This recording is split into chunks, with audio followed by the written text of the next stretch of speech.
According to the legends, the Kurgan Empire of old was a dark land, a realm of twisted sorceries, mutated beasts, and ferocious horsemen. It dominated the vast eastern steppes north of the mountains of Morn and Grand Cathay, supposedly before the erection of the Great Bastion, some 4,000 years ago.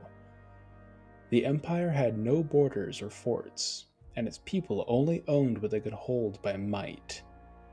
Conflict was frequent and unavoidable, and a warrior's blade supposedly never had time to completely dry between battles. The people served the dark gods, performing fell rituals to draw their favor or appease their wrath. Chief among them are Khorne, the blood god, T'Char, changer of ways, Niglin, father of plagues, and Loesh, the prince of pleasure. Only one man could create such an empire, and only one man could wield such a people against the world, turning their fury outwards instead of inwards.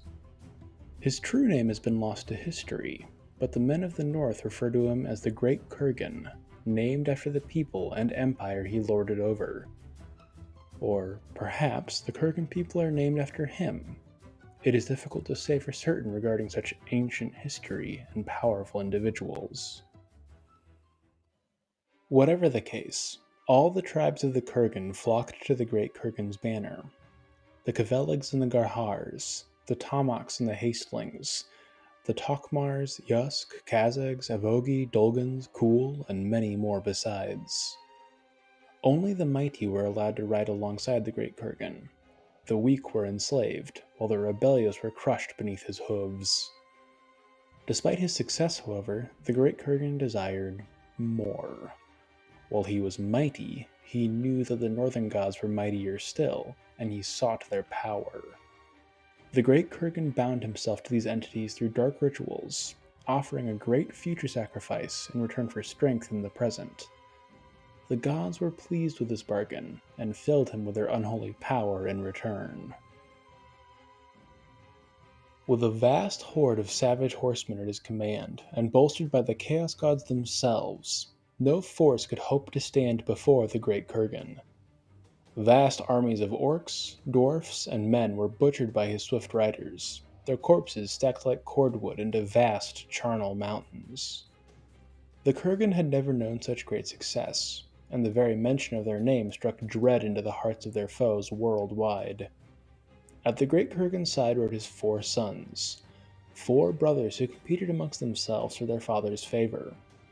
Their deeds in battle earned them great glory in the eyes of the gods, but their fates were sealed the second their father entered into treaty with the Dark Brothers. In his lust for power, the Great Kurgan had offered his sons to the gods of chaos, and the time of collection was fast approaching. The day came as suddenly and swiftly as a Kurgan horsemaster. While the Great Kurgan was regaling his sons with his past exploits, a great wind swept through the Great Kurgan's tent city, carrying upon it the stench of blood, rot, perfume, and flame. All in the city prostrated themselves in fear, for they knew the gods were amongst them. The Great Kurgan himself kneeled before his foul masters, even as his trophies were cast down and demons filled the tent city, dancing amongst the terrified populace. His sons were taken from him then, one by each chaos god, and their souls were transformed into forms more pleasing to their new patrons before being scattered across the world. Despite his grievous loss, for the Great Kurgan valued his sons above all else, the Horse Lord shed no tears for his stolen children. He continued to offer thanksgiving and prayer to his masters, though ever after the only response he received was cold silence. A great cloud settled upon the Great Kurgan's shoulders, and though he continued to emerge victorious in battle, he found these victories turning to ash in his mouth. Soon, without any heirs to inherit his empire, the Great Kurgan's court became rife with scheming and intrigue, as his chieftains and shamans sought to establish their own power after he died. In a few short years, much like its ruler, the Kurgan Empire went from being one of the most fearsome forces in the world to a broken shell of itself. The final fate of the Great Kurgan himself is unknown, save that it was so ghastly that even Chaos Worshippers refused to speak of it. What became of his sons is even less clear, and in many ways more troubling.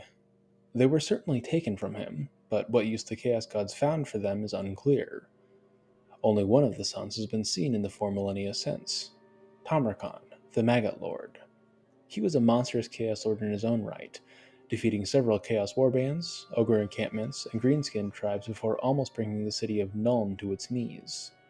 Even the Chaos Dwarfs of the Black Fortress, led by Drashowath the Ashen, couldn't defeat him in open battle.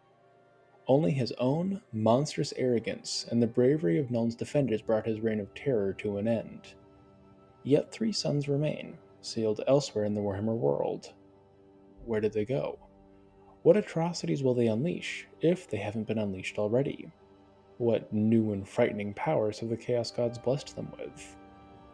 With the end times and the death of the Warhammer world, such questions are unlikely to be answered. But perhaps the release of the Old World will provide new insights into the Great Kurgan's remaining offspring. Only time will tell. Thank you for watching this new video on the Warhammer world, this time focusing on the history of the Great Kurgan. It's not directly related to Total War or Warhammer, which is why there was no section about it in this video, but it does provide some useful background for the upcoming Thrones of Decay DLC.